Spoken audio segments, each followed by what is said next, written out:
Shalom, peuple de Dieu, que le Seigneur nous bénisse de partout où nous sommes. C'est le frère Emmanuel Kadima avec Indian Ministries.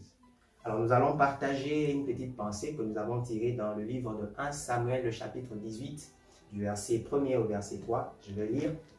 David avait achevé de parler à Saoul, et dès lors l'âme de Jonathan fut attachée à l'âme de David, et Jonathan l'aima comme son âme.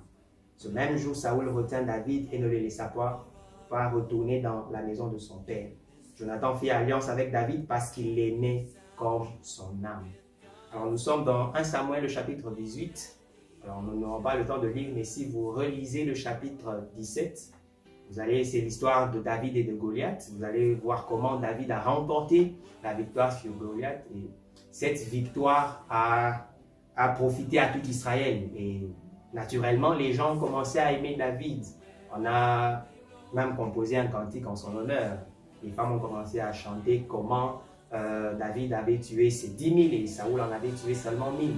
Et la gloire de David s'est répandue de partout. À cette époque, même Saoul aimait encore David. Pourquoi? Parce que la victoire de David profitait même à Saoul. Alors, nous nous rendons simplement compte que les gens peuvent nous aimer, les gens peuvent s'attacher à nous, nous pouvons nous aussi nous attacher aux gens par rapport au succès qu'ils ont, par rapport à ce qu'ils remportent comme victoire dans la vie, par rapport à ce qu'ils peuvent nous apporter. Mais le verset 3 m'a fait quand même du bien. On dit que Jonathan fit alliance avec David, non pas à cause de la victoire de David, non pas parce qu'il recevait des choses de David, mais on dit parce qu'il aimait David comme son âme. Ça veut dire que l'attachement de Jonathan à David, l'amour qu'il lui portait, c'était un amour désintéressé. Ce n'était pas un amour basé sur le gain, sur ce qu'il devait recevoir de lui. Alors je me rends compte aussi que nous avons besoin que l'on nous aime. C'est de ce genre d'amour. Dans notre cœur, nous avons besoin qu'on nous aime pour ce que nous sommes, et non pas pour ce que nous apportons aux gens, non pas pour ce que nous faisons. Mais je me suis posé la question, est-ce que je serais en mesure, moi, d'aimer les gens comme ça? Et je me suis rendu compte que malheureusement, non. Pourquoi? Parce que je n'ai pas reçu de modèle d'un tel amour sur la terre. Les gens m'aiment peut-être parce que je suis assez calme, parce que j'ai des qualités que les gens peuvent relever, mais pas forcément pour celui que je suis. Alors, même depuis tout petit, c'est l'impression qu'on a eue. J'avais l'impression que lorsqu'on faisait moins de bêtises, on nous aimait plus. Lorsqu'on rapportait à la maison des bonnes notes, on nous aimait plus. On nous donnait des cadeaux, on nous faisait ceci. L'amour qu'on nous donnait était basé sur le résultat qu'on apportait et non pas sur la personne que nous sommes en nous. Du moins, c'est l'impression que nous avons eue. Nous avons été marqués par cela. Et si nous voulons être en mesure d'aimer véritablement les gens, il faut que notre propre besoin d'amour soit comblé. Et il n'y a que Dieu qui puisse nous aimer pour ce que nous sommes.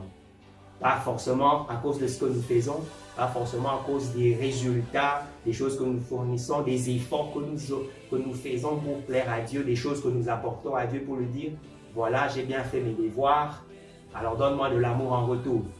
Dieu ne nous aime pas de ce genre d'amour, Dieu nous aime pour ce que nous sommes.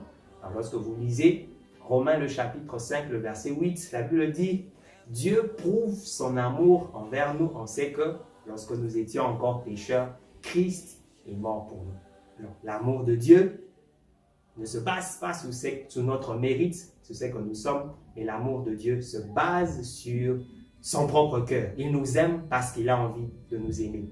Moi, j'aurais aimé que quelqu'un me dise « je t'aime seulement ». Pas « je t'aime parce que tu as fait », parce que je t'aime parce que tu es beau, parce que tu es ceci.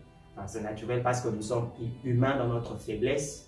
Si nous voulons aimer les gens de manière sincère, il nous faut recevoir l'amour de Dieu. Romains chapitre 5, le verset 5 nous dit « l'amour de Dieu est déversé dans nos cœurs par le Saint-Esprit ».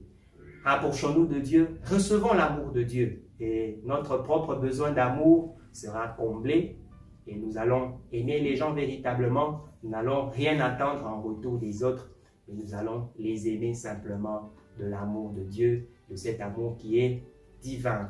J'espère que vous avez été bénis par cette petite exhortation. Alors restez connectés sur nos différentes chaînes. Que le Seigneur vous bénisse et à la prochaine.